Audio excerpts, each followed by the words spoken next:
Ayon sa Philippine Atmospheric, Geophysical and Astronomical Services Administration o PAGASA, nagkakaroon ng buhawi kapag may thunderstorm sa isang lugar. Itong tinatawag natin na buhawi, no, or tornado ay nangyayari talaga yan during severe thunderstorms. At kapag may severe thunderstorms, nagkakaroon talaga tayo ng sudden shifts or changes sa wind speed and direction. At yun yung nagko-contribute, kaya nagkakaroon tayo ng circulation, and then mataas din yung moisture niyan. And then yung mga kaulapan din ay nag-agree siya na mataas yung moisture content, and then yung winds na associated dito ay nakaka-form ng circulation, and then eventually ay nagiging buhawi or tornado. May kabilisan yung hangin na kaakibat nitong buhawi. Pwede itong umabot ng about 100 kilometers per hour. Kaya posible na masira yung mga structures, or halimbawa yung mga bahay na gawa sa light materials or mga kahoy na hindi ganun katibay yung pagkakagawa ay pwedeng masira. And then pwede rin nitong maapektuhan kapag hindi malalim yung roots or yung mga ugat ng puno, o mababaw lang yung kanyang pagkakatayo, ay pwede rin ito na mabuwal. And also pwede rin ito makaapekto sa mga tao sa paligid nito dahil sa lakas ng hangin. Halimbawa may kasamang mga maliliit na yero or matutulis na bagay na nakapaloob dito sa buhawi, at kapag lumapit yung tao ay pwede na matamaan tayo ng mga ganong klaseng materyales at makasakit o makadulot ng pinsala sa atin. Ayon pa sa PAGASA, kadalasang kaakibat ng buhawi ang southwest monsoon o ang hanging habagat.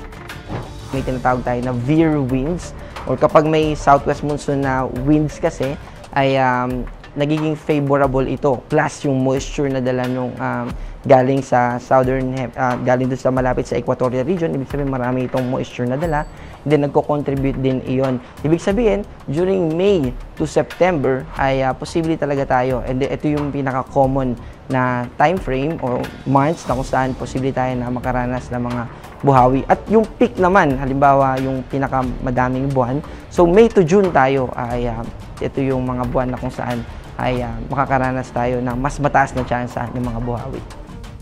Usually associated dito sa mga severe thunderstorms. So kapag nakita natin na talagang yung kaulapan sa atin ay madilim, dark colored, and then talagang yung mga may dalang, ito yung cumulonimbus clouds, yung mga may dalang ulan.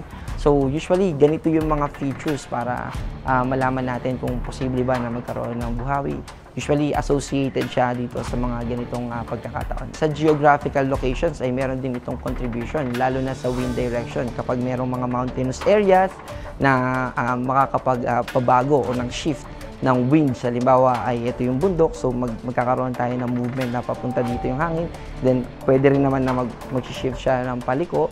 So yung mga ganong factors ay nakaka-contribute din. And also, in terms naman doon sa time of the day, usually talaga, katulad ng thunderstorm, hapon or gabi yan na nangyayari. Pero may at times naman na posible pa rin naman ito early in the morning.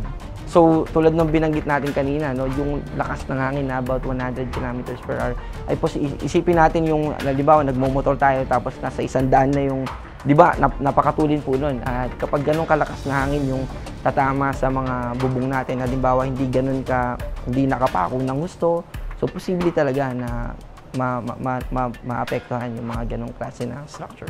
Opo, biglaan po talaga na nagpo-form itong mga ito.